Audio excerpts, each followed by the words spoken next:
नमस्ते सदावत्सले मातृभूमि। हम लोग डिस्कशन करने जा रहे हैं भारत का एक नया कीर्तिमान, और ये कोई सामान्य कीर्तिमान नहीं है। हम सब जान रहे हैं कि इकोनॉमी के स्तर पर हम चौथे और तीसरे पर आने वाले हैं। हम सब जान रहे हैं कि भारत विश्व में सबसे तेज़ी से बढ़ती अर्थव्यवस्था है, सबसे ज़्यादा पॉपुलेशन भी हमारे पास है और सबसे यंग देश भी हम हैं, और सबसे ज़्यादा प्रॉब्लम भी भारत के पास है, चाहे वो इस्लामिक चरमपंथ प्रॉब्लम हो, चाहे वो ईसाईयत की समस्या हो, चाहे वो वामपंथ की समस्या हो। ये तीन भारत की बड़ी समस्याएं हैं। इन समस्याओं के साथ साथ भारत की जो ग्रोथ स्पीड है वो भी विश्व के पटल पर है। हम विश्व की सबसे बड़ी डेमोक्रेसी माने जाते हैं, और दुर्भाग्य हमारा ये है कि 1947 में आज़ादी के बाद हमारे जो सरकार बैठी, जो सिस्टम बैठा, उसके पास वो दूरदर्शिता ही नहीं थी। ना तो हम मैकेनिज्म बदल पाए और ना ही हम सिस्टम यानी कि तंत्र बदल पाए। हम स्वाधीन तो हो गए, हम स्वतंत्र अभी भी नहीं हो पाए, और स्वतंत्र ना होने पाने का कारण का नतीजा ये निकला कि हम वो नहीं कर पाए जो हमको करना था। चाइना, जो आज का चाइना है, हमारी आज़ादी के बाद कम्युनिस्टों ने कब्जा किया, लेकिन वो बड़ी तेज़ी से आगे बढ़ा। यूएसएसआर, मैं मानता हूँ 1947 में यूएसएसआर एक शक्ति थी, यूएसए भी शक्ति थी, लेकिन चाइना शक्ति नहीं थी। पर हम आज़ादी के बाद डेमोक्रेटिक कंट्री बने और हम वो स्पीड नहीं पा पाए। चाइना ने अपनी चरमपंथ की समस्या भी सॉल्व कर दी, वामपंथ उनके रूट में है, और बाकी का जो साइंटिफिकल टेक्निकल वो सब काम कर लिया है। इसलिए आज जो अचीवमेंट भारत ने किया है, इसरो को उसका धन्यवाद कहना चाहिए, या उसका उत्साह बढ़ाने वाले की वजह से मैं ये लेक्चर रिकॉर्ड कर रहा हूँ, उनके लिए भी कर रहा हूँ। जो बच्चे स्टडी कर रहे हैं उनके जीएस का प्रश्न भी है, और बाकी देश के लिए गौरव का प्रश्न है, समझना चाहिए। मैं बात कर रहा हूँ मिशन स्पेडेक्स का। मिशन स्पेडेक्स, जिसको कहा गया स्पेस डॉकिंग एक्सपेरिमेंट, इसको इन शॉर्ट स्पेडेक्स मिशन कहा गया। अब ये स्पेडेक्स मिशन हमारे लिए कितना इम्पोर्टेंट था और सफल हो गया, ये टेक्नोलॉजी जो स्पेडेक्स मिशन में हमने हासिल की है, या जो हमने उसका प्रमाणन दिया है, ये टेक्नोलॉजी अमेरिका, रशिया और चाइना के अलावा किसी में संसार में नहीं है।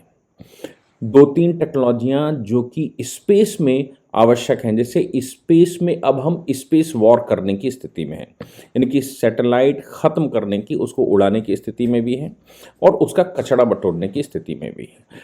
आज जो हमने एक्सपेरिमेंट किया है, वो एक्सपेरिमेंट एक नया कीर्तिमान स्पेस में स्थापित करता है। हम सब जानते ही हैं कि 2035 में भारत अपना अंतरिक्ष स्टेशन स्थापित करना चाहता है। उससे पहले 5 मॉड्यूल हैं उसके। उन 5 मॉड्यूलों में कुछ मॉड्यूल, एक मॉड्यूल हमने ऑलरेडी लॉन्च 2028 में करना है, लेकिन उसकी जो टेक्नोलॉजी है वो हमें विकसित करनी थी। ये जो मिशन है, इसकी खास बात ये है कि ये मिशन उपग्रह को जोड़ने और अलग करने का विषय है। विषय क्या है? आप जमीन से 2 गोलियां मारिए और टेक्नोलॉजी के माध्यम से वो आसमान में एक हो जाएं, और एक हो गई तो ठीक है, उसके बाद फिर हम उसको अलग कर लें। ये टेक्नोलॉजी विकसित करनी पड़ती है। उनका अलाइनमेंट कैसा होगा, वो टारगेट को कैसे चेज करेगा, वो कैसे मिलेगा, मिलकर साथ चलेगा, साथ चलकर फिर हम नीचे से ही उसको अलग अलग कर लें। हमने 2 सैटेलाइट यहाँ से भेजे, और उन 2 सैटेलाइट्स को यहाँ से भेजने के बाद लगभग पृथ्वी की कक्षा के 500 किलोमीटर, 475 किलोमीटर कहा गया, मैं 500 किलोमीटर मानकर चलता हूँ, लगभग 475 किलोमीटर दूरी पर हमने वो स्थापित कर दिए। स्थापित करने के जो इनके उपग्रह के नाम हैं, वो SDX-1 और SDX-2, चेजर और टारगेट। चेजर और टारगेट का मतलब एक टारगेट है, दूसरा चेज करके उसके पास पहुंचेगा। दोनों अलग अलग सैटेलाइट हमने लॉन्च किए। दोनों अलग अलग सैटेलाइट लॉन्च करने के बाद हमने वहां आसमान में परसों, उससे पहले जनवरी में, दिसंबर में हमने लॉन्च किया था PSLV C60 के द्वारा, रॉकेट के द्वारा, श्री हरिकोटा सतीश धवन अंतरिक्ष केंद्र से। और उसके बाद हमने जनवरी में उनको मिलाया, यानी कि दो अलग अलग सैटेलाइट। आप सोचो कि स्पेस में जो सैटेलाइट की स्पीड होती है वो गजब की स्पीड होती है, लाखों किलोमीटर की स्पीड रहती है। मैं उसको सही से, क्योंकि मैं साइंटिस्ट नहीं हूँ, मैं उसके विषय में सही से नहीं बता सकता स्पीड कितनी होगी, लेकिन ये मानकर चलते हैं कि स्पीड बहुत गजब की होती। इस स्पीड के दौरान वो दोनों सैटेलाइट साथ लाना तो आसान है, लेकिन वो एक दूसरे के साथ चिपक जाए, और इतनी तेजी स्पीड में अगर कोई बॉडी आएगी वो आपस में लगेगी तो निश्चित रूप से वो फट जाएगी, एक्सीडेंट हो जाएगा। जैसे दो ट्रेनें हैं, दो ट्रेनें दो दिशाओं से आ रही हैं और इनको मिलाकर एक साथ चलाना है, तो जाहिर सी बात है कि उनको मिलाने से पहले उनका अलाइनमेंट, उनकी सिस्टम, उनको चिपकाना बड़ा मुश्किल काम है, क्योंकि दोनों स्पीड से आएंगी तो लड़ जाएंगी, फट जाएंगी। यहां पर इन सैटेलाइट को, जिसको SDX-1 और SDX-2 कहा गया, चेजर और टारगेट कहा गया, इनको दोनों को स्पेस में भेजना और फिर उनको एक साथ करना, इसको डॉकिंग कहते हैं। कि वो डॉकिंग हमने कर ली, उन दोनों को एक साथ मिला लिया और मिलाकर लंबे समय तक हमने उसको चलाया, और फिर अभी कल हमने उनको एंटी डॉकिंग, जिसको हम कह सकते हैं कि उसको फिर से अलग किया है, वो हमने उसमें कर लिया है। और ये टेक्नोलॉजी विश्व में सिर्फ और सिर्फ हमारे पास है, जिसको अनडॉक कहा गया। तो डॉकिंग और अनडॉकिंग ये हमने उसमें हासिल कर लिया है।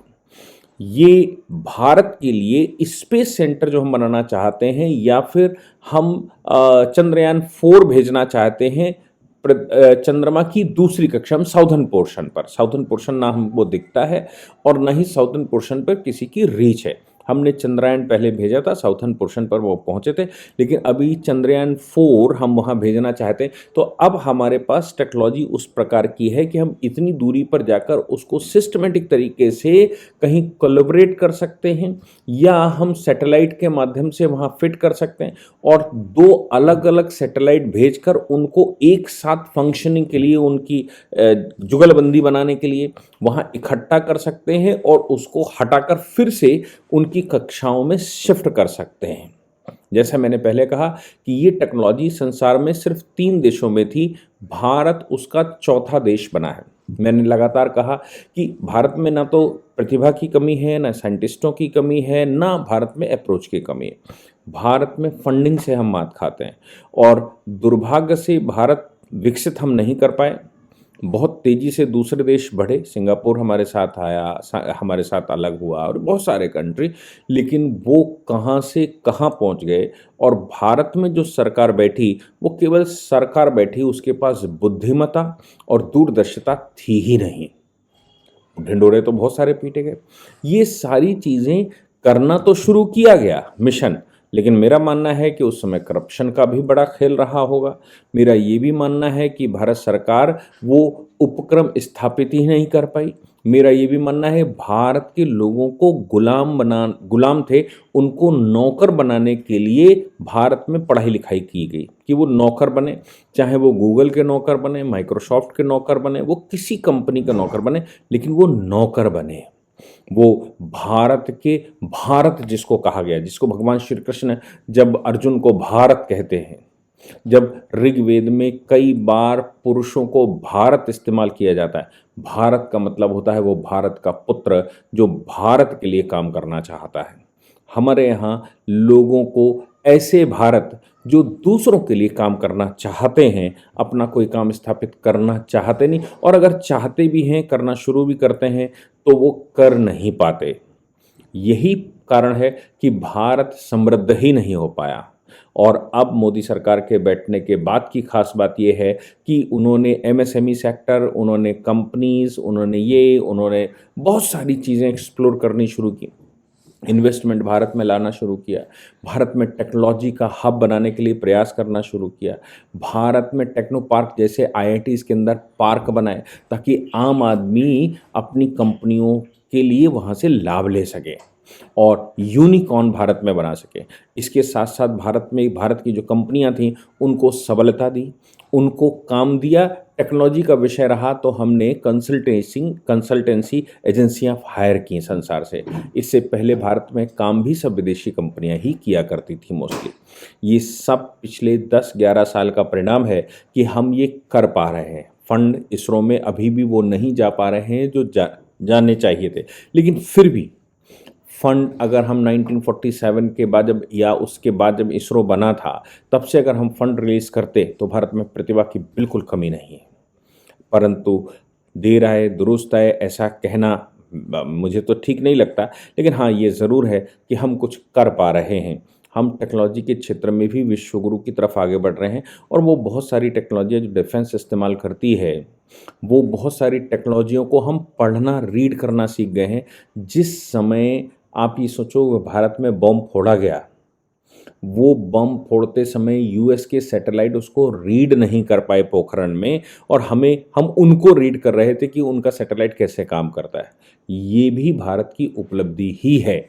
पर फंड होते तो शायद हम बहुत आगे बढ़ जाते और बहुत कुछ कर सकते थे, परंतु अभी हम उस लाइन में शामिल हो रहे हैं जो भारत के लिए सदैव के लिए अच्छा है। और भारत के जो जो कंपनियां हैं, जो इसरो जैसी कंपनियां हैं, स्पेस की और जो कंपनियां प्राइवेट कंपनियां काम करती हैं, प्राइवेट सैटेलाइट बनाने वाली कंपनियां भारत में बहुत सारी अब खोल दी गई हैं या उनको अनुमति दे दी गई है।